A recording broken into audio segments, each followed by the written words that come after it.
Ever feel like dating apps are kind of stuck in a time warp? Oh, tell me about it. Yeah, it's like swiping left, swiping right. Hasn't it run its course? Right.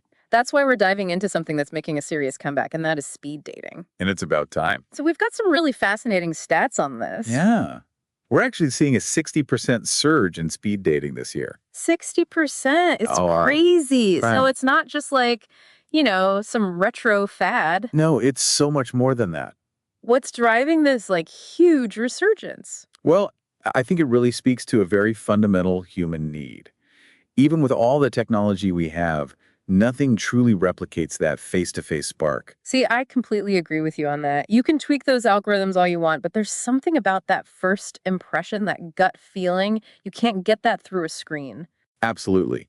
Chemistry is about so much more than just shared interests on a profile. It's the energy you feel in person, the subtle cues you pick up on, things like that. Okay, and can we talk about the elephant in the room for a second? Because I feel like, you spend hours swiping through these profiles and then you get ghosted or the date is a total letdown. It's exhausting. It really is. And I think a lot of people are just over the whole online dating scene. In fact, Predating's website talks about this. Yeah, they do. They say there's a real sense of online dating fatigue out there.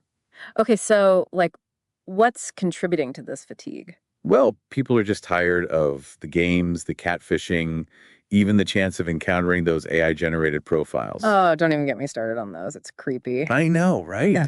And you have to sift through so many profiles just to find someone worth meeting? Well, and then you add in the fact that research suggests that almost half, like up to 40% of these people on these apps aren't even single. 40%. I know. So it's like trying to find a needle in a haystack. Exactly.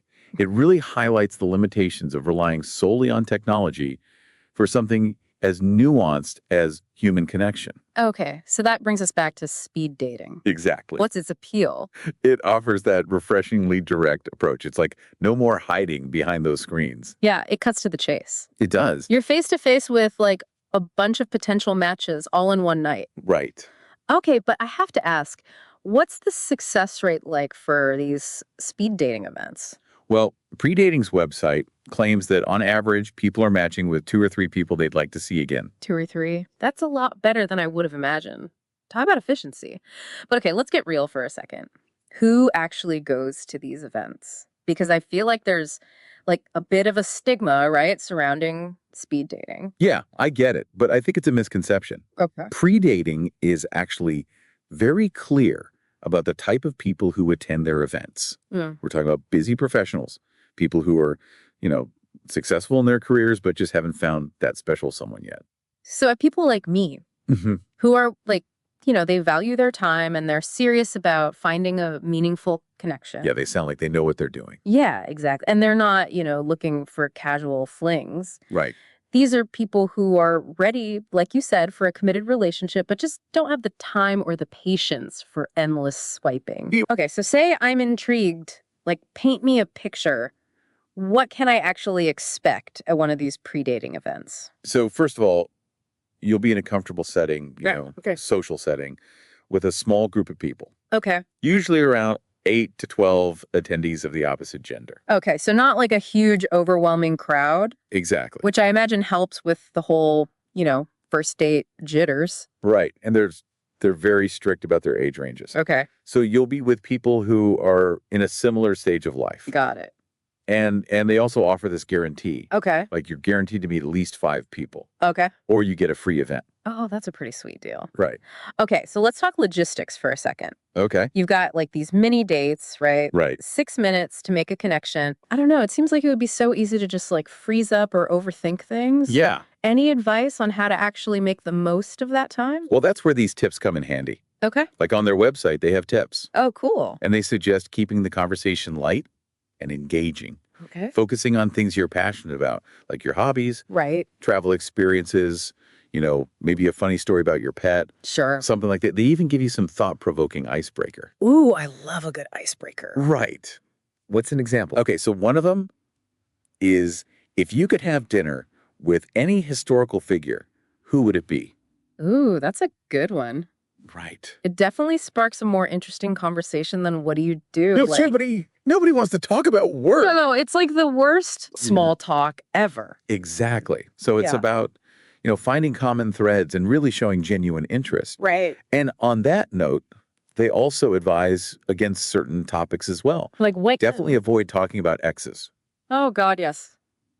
For instance, 6 minutes is not enough time No, to unpack that. don't dominate the conversation. Right. It's all about balance, For sure, for sure. back and forth. Okay, so what about the dress code, though? Oh, yeah. Should I, like, break out my fanciest outfit? They recommend nice, casual, Okay. with a touch of something that makes you feel, Okay. confident and attractive. Got it. The key is to just, be comfortable and authentically. Be yourself. Exactly.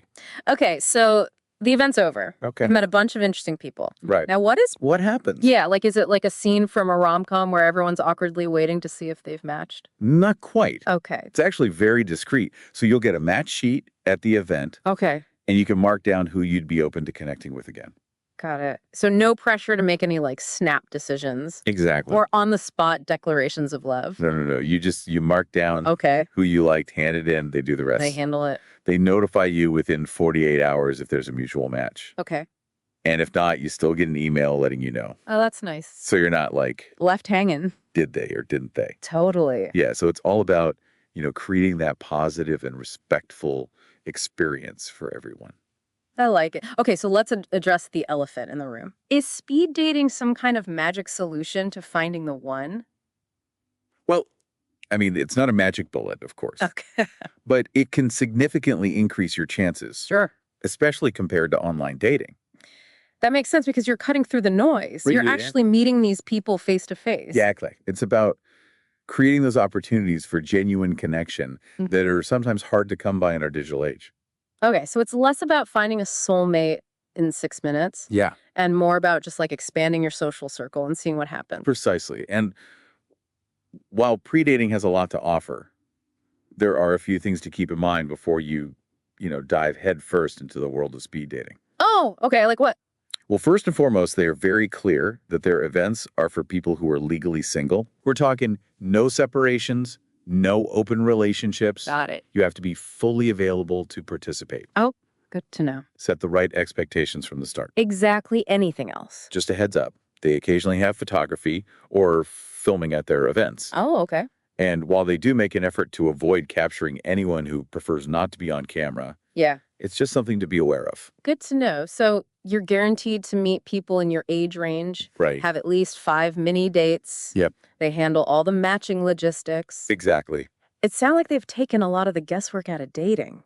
They really have. It's so fascinating how this concept has evolved, though. It is. I mean, we started by talking about algorithms, and now we're talking about a rabbi from the 90s. I know, it's pretty interesting. So tell me more about that. Yeah. Didn't you say it started with a rabbi in Beverly Hills? Yeah, Rabbi Yaakov Deo, he came up with the concept in 1998. Wow. He wanted to create a way for Jewish singles to connect within their community, Okay. and speed dating was born.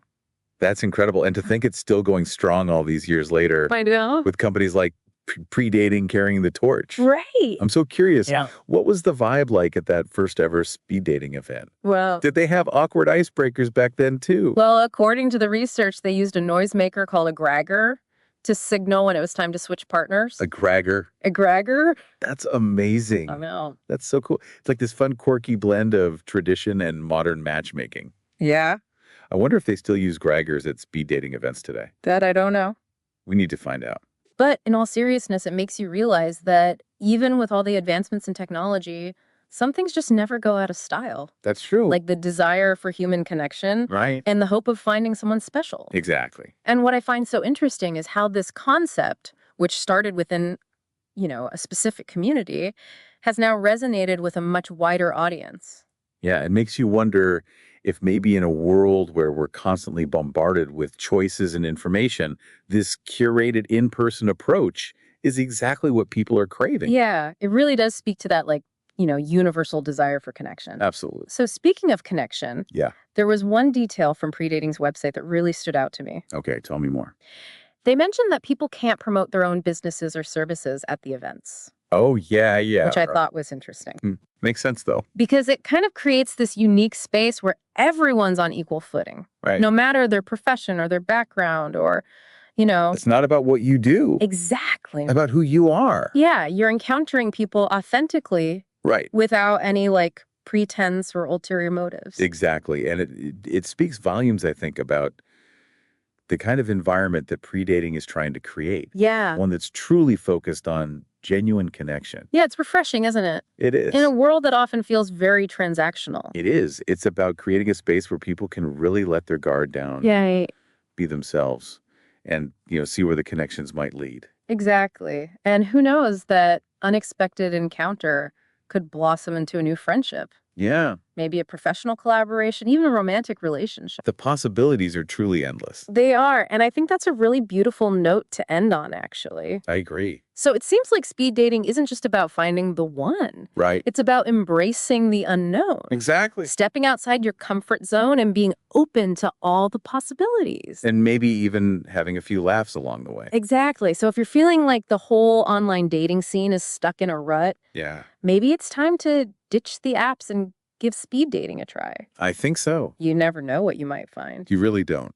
Well, on that note, I think it's time for us to hit the brakes on this deep dive into the world of speed dating, but we want to hear from you. Have you ever tried speed dating?